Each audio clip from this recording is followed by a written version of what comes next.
Chinmaya Sadgurave Namaha. So, fourth mantra, please chant together. Anejadekam manaso javiyaha naina deva apnuvan purvamarshat tadhavatonyanathyeti tishtat tasminnapo matarishva dadhati. What was the meaning, general meaning of this mantra? That the self is the motionless one, swifter than the mind at the same time.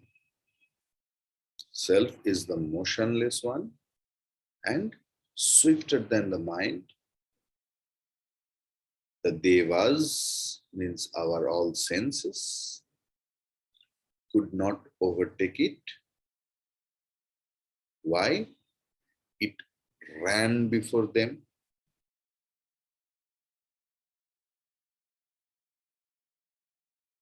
Atma, by sitting, goes faster than those who run after the Atma.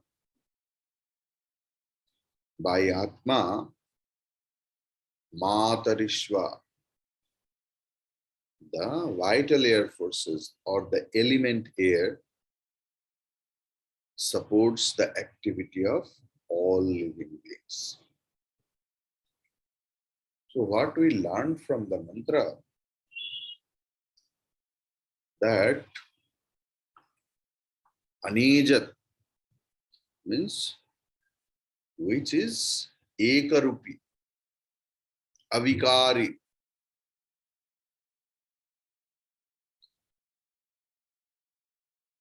One but second, one without second, immutable, Atmatattva, Satsvarupa.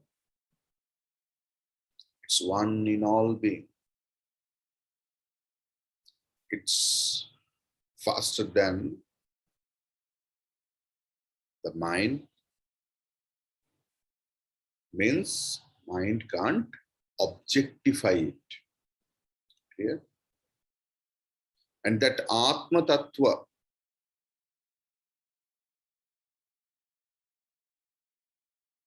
is totally free from all the conditionings or upadhis, attributes. It is ever free, Nitya Mukta, Nitya Buddha, Sat Swarupa.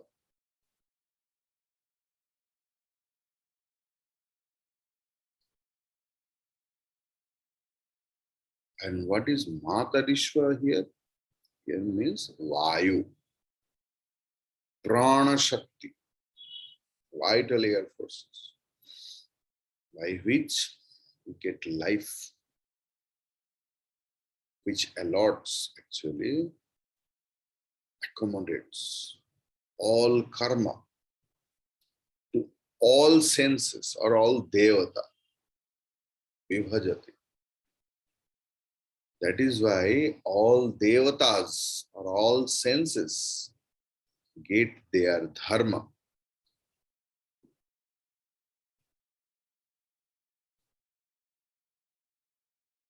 Upanishadic mantra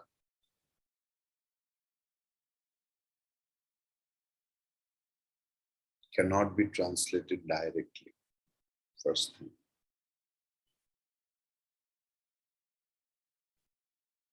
Not only Upanishadic, even Purana also. Because in Brahma Vaivarta Purana, or like that, some Purana, Mahanirvana, Tantra, all the mantras, actually, they are discussing so deep philosophical thought and other things. Because when scientists learn Sanskrit and starts reading our scriptures, they become astonished in the form of like child's blabbering, in the form of sometimes illogical stories. The main theme has been hidden. There was some purpose to hide the tattva in that way. And that is why, like yesterday in our class, we were learning Purusha Sukta. So they asked me that what should we do? How should we practice? I told them only by listening. And I folded hand requested them, please don't practice by yourself. This is opposite of Vedanta tradition. Vedanta parampara ki khilaf hai. I told if you practice it and get established in that wrong tune, then it will take a lot of time to forget. It's a pain. You know Baba Alauddin. Have you heard the name? Many of the Calcuttans have heard. The famous sarod player, Guru of Ali Akbar Khan, Guru of Pandit Ravi Shankar, and so many. Baba Alauddin ji was a maid servant of a jamindar, very rich landlord. You know, landlord, generally they don't used to do anything else. They did not do. Because they had huge land. People used to cultivate and people used to give taxes, and that is huge amount. And they used to run everything else, the village or something. So Baba Alauddin was very small at that time. He was the maid servant of that rich landlord. That landlord used to play sarod. And Baba Alauddin was a very small boy. He used to see, he used to enjoy, he used to sit from the corner because, you know, maids were not allowed in the room. So that landlord's guru used to come and guru used to teach him. In that way, by seeing only, Baba learned by listening. Music cannot be given. You have to take it. You have to listen to it. So he used to listen. And when Jamindar after sometimes used to go for roaming with the horse, Baba used to start learning by himself. And he could play exactly like that Jamindar's guru. Several years happened. and the same routine. One day, the Jamidar returned soon. In the midway, he listened, very sweet sound of sarod, beautiful raga that he can't play. He thought, the landlord thought, that his teacher has come.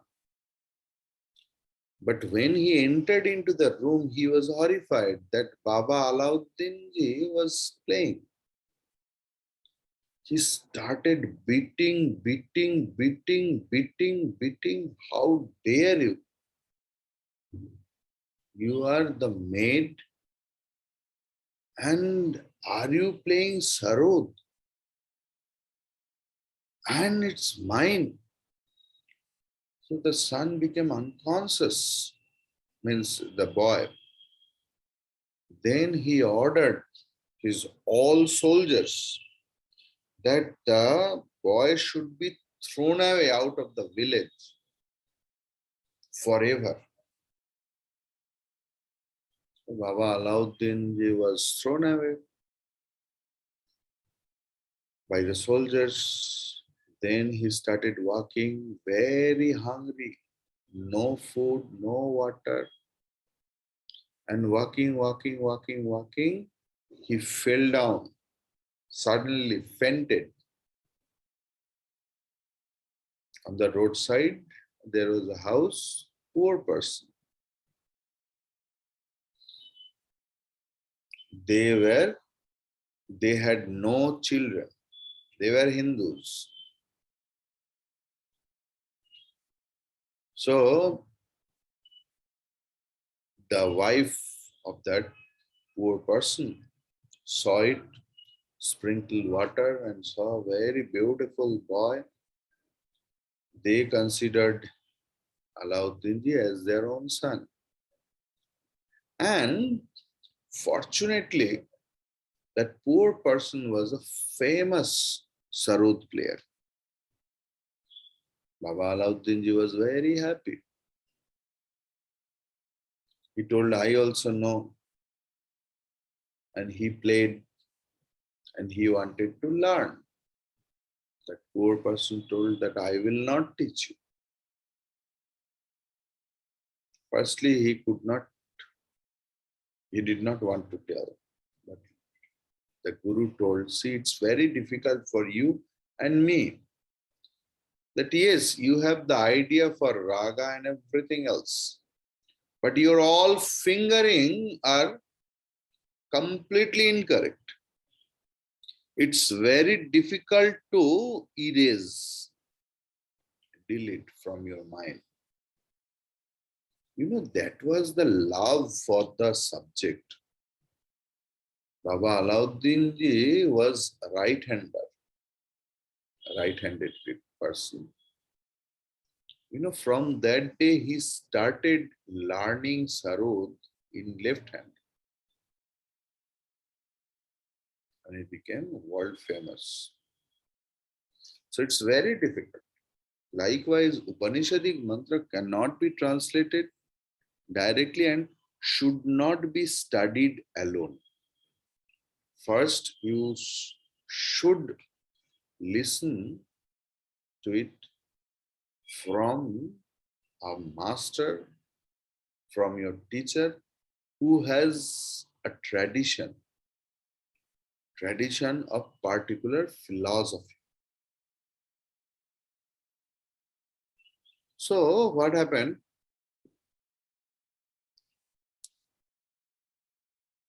Here, if you study afterwards, you may find some difficulties. That how this mantra is like that. Then you have to remember one thing. What is the central theme of all Upanishad? That is Brahmatmaikya.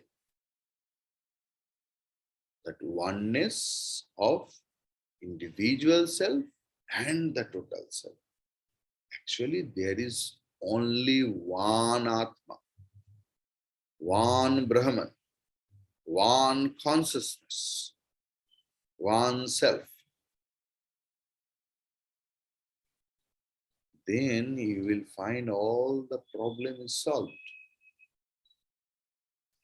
When that Brahman, that consciousness identifies with the individual self, we call it as Jiva. When the same consciousness identifies itself with the total conditioning, total upadhi, we call it Ishvara. So here, Brahman or consciousness, when got identified with Matarishva, then it is Ishvara.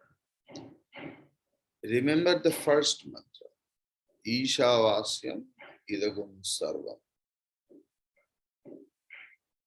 There, the direct meaning or vachyartha of Isha means Ishvara. The lakshartha, the implied meaning of the word Isha means consciousness.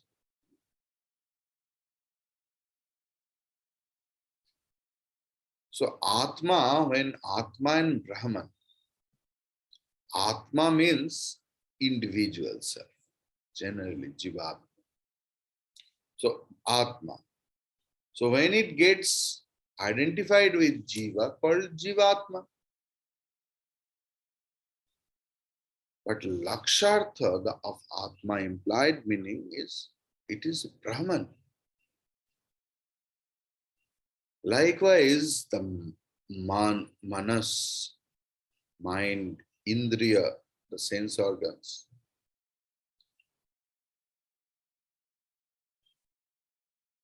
they can't catch. Atma means in Jiva Bhava, when you have the sense of individuality, then it's very difficult to grasp Atma Tattva, the fundamentals of consciousness.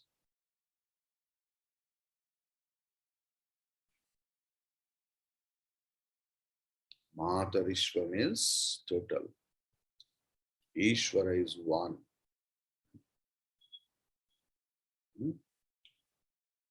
This fourth mantra's more explanation we will get in eighth mantra. In Upadesha Sara 1 verse, can you remember? Isha Jivayor Veshato Vida. Isha and Jiva one.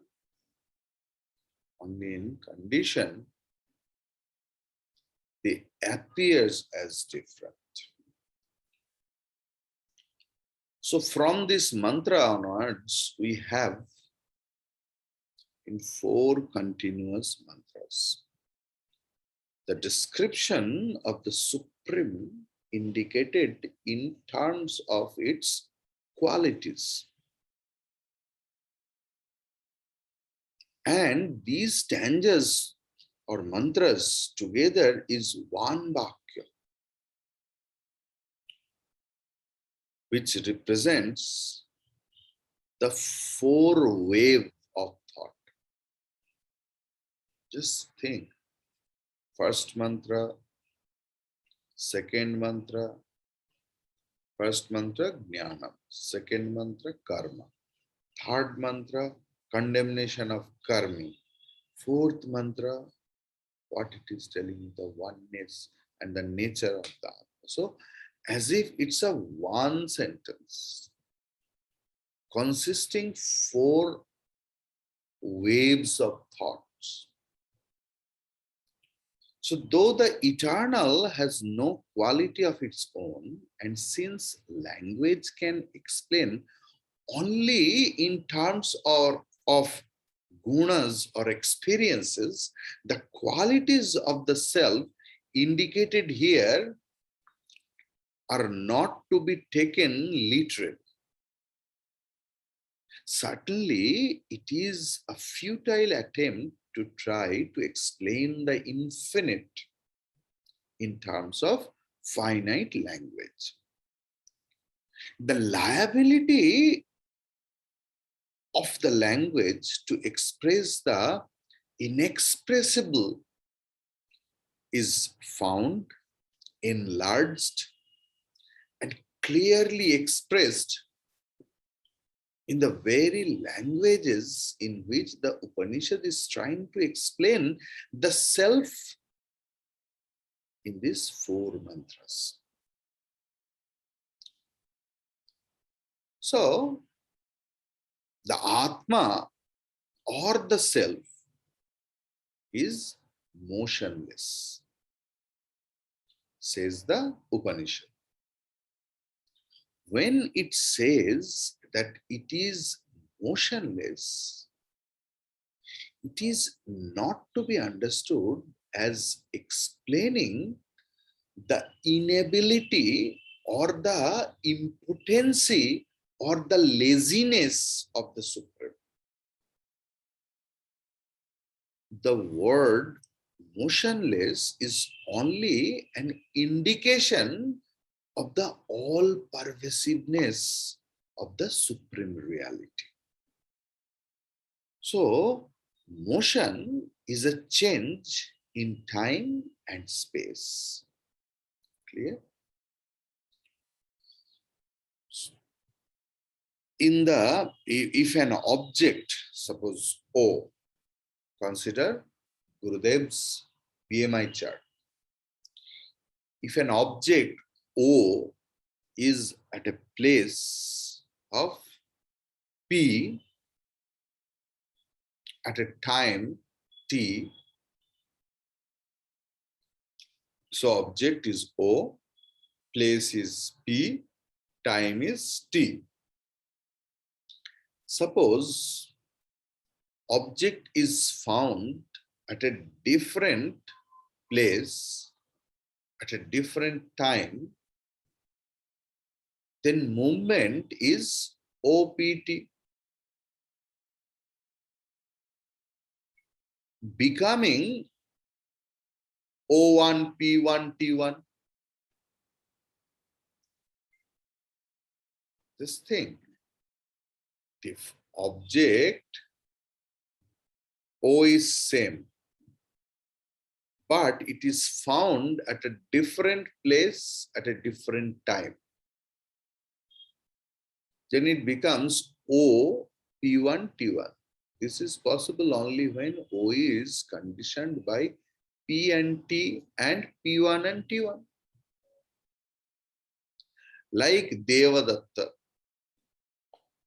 I saw him in Chennai 30 years back. And after 30 years, the same Devadatta came to our Chinmay Mission Kolkata Ashram.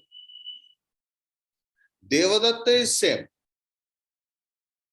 Only the time changed and place changed. Got it? So, I can go from this chair to another chair that I am not at present sitting in. A thing can move to another spot only when it is not already occupying that indicated spot. When there are 2 chairs, I am sitting here and I have to move in another chair because at the same time I can't occupy 2 chairs. I have a limitation. But for the limitless, which is all pervasive, actually in what the chair is, then from where to where it will move? Where it will move, it is already there. Atma is all pervasive, sarvavyapi, sarvatmaka. Everywhere, when nothing is there, consciousness is there. So where to where it will it move? To make us understand this deep concept, Upanishad has used this word that it doesn't move. Anijadikam manaso javiyaha. So, anijadikam. So, understand now? So, an all-pervading reality cannot and need not move anywhere because there is no spot wherein it is not already existing. This idea is indicated in the epithet motionless used here by the great sages. The term anejat, motionless, steady or changeless, it means, used here is in perfect contrast with the word jagat. Jagat means samsara. Samsara means samsarati samsara, always moving, always running, always changing, which is our constant experience. So this term anejat means motionless, steady, changeless has been used here is in perfect contrast with our constant experience. And the Upanishad also indicates truth as the one, ekam, anejat ekam, as a contrast with the many, anekam, that we experience. Thus, the truth has been defined through the indications contained in these terms as something other than our known experiences. It is the one in many, the constant factor that sustains in and through all changes. All the changes are happening. But what is the support of it? Suppose you have tied a thread to a stone and you are moving it, but it can't move by its own.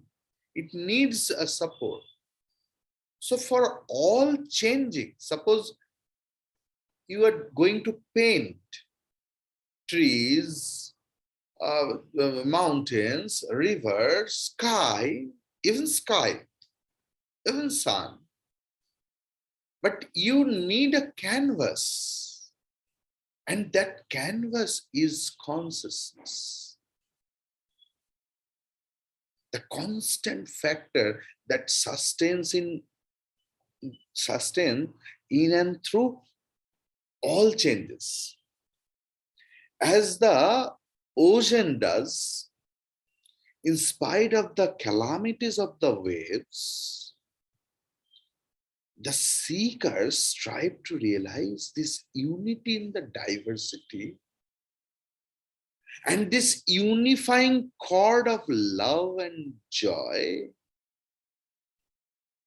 existence and power that string them all together. In Gita, It is very nicely said by Bhagavan, Sutre Manigana Iva. That in the thread, a lot of gems, Rudraks, everything, various kinds. As if there is nothing. We know that is why we can tell, but who doesn't know?